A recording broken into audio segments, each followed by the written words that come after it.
Hello handcrafters, I am so excited because on March 29th I did my first in-person soap making class. But before I could get to that, I had to sample out this soap mold that I ordered from Temu to make sure it was going to hold up to what I needed it to do for this soap making session. So I have these body oils from CJ Body Oils, and so I was thinking, oh, I'll kill two birds with one stone because I needed to use those oils into a soap mold, well, like in a batch of soap, so I can send it to him because that was like a part of our agreement. I would advertise it for him and make his soap with it. But then I realized these are like roll-on oils, and I had to figure out some type of way to take the roll-off thing off, and I couldn't. So I'm gonna have to do that for another video. But for this one, I said, okay, I'll just go with an unscented turmeric bar. Those are always really nice, and we can use those at home. So I'm just making soap like I normally would. This is a 1 pound mold. However, because I couldn't make the oils 1 pound exactly because the actual mold is 1 pound, and when you add in the water weight and your soap is over 1 pound, it's going to overflow, which you guys will see later on in this video. But what I decided to do was make the oils actually 13 ounces. And then when I add in the water and the lye, it all comes up to around 16 ounces, so right around a pound. So that's what I did for my class, but for purposes of this, I wasn't thinking, y'all, so I just did 1 pound of oils, and of course you add in the lye, the water, and it's much more.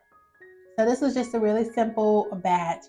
I added the turmeric to the oils directly, and see, this is the moment when I realized, oh no, it has like that little roll-on thing, and I didn't have time to take it off because I don't know. So I just said, all right, we're gonna roll with it like this. So I poured, and as you can see, I kept pouring even though I had more left over, and it was just too much. It really, because like I don't believe in like wasting soap, so I'm about to get it all out. And I realized, okay, Bridget, this ain't working, girl. This is not working. So I'm gonna have to get another mold to put the rest of it in because this was just too much and it was overflowing.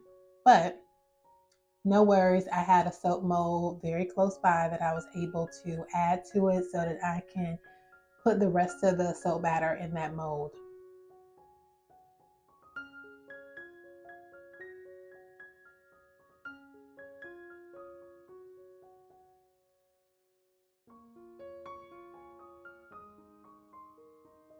When I made this soap, it was around like, I want to say around 9 p.m. the night before. So I decided to unmold around 10 a.m. the next day because I said I need to see if like with this formula that I just came up with, if this could really be unmolded within 12 hours, because I didn't want to have the individuals that were at the soap class wait, a full day or 2 days to get their soap back.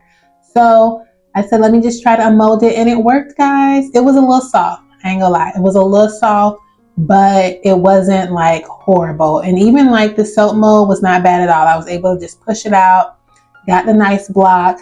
And although there were like soft spots to it, it was hard enough to cut. So it really worked out.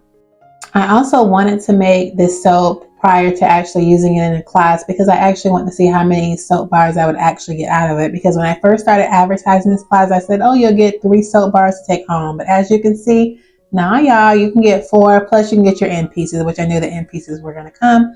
So I was excited. And guys, I'm going to upload my video of the first soap making class because it was so exciting.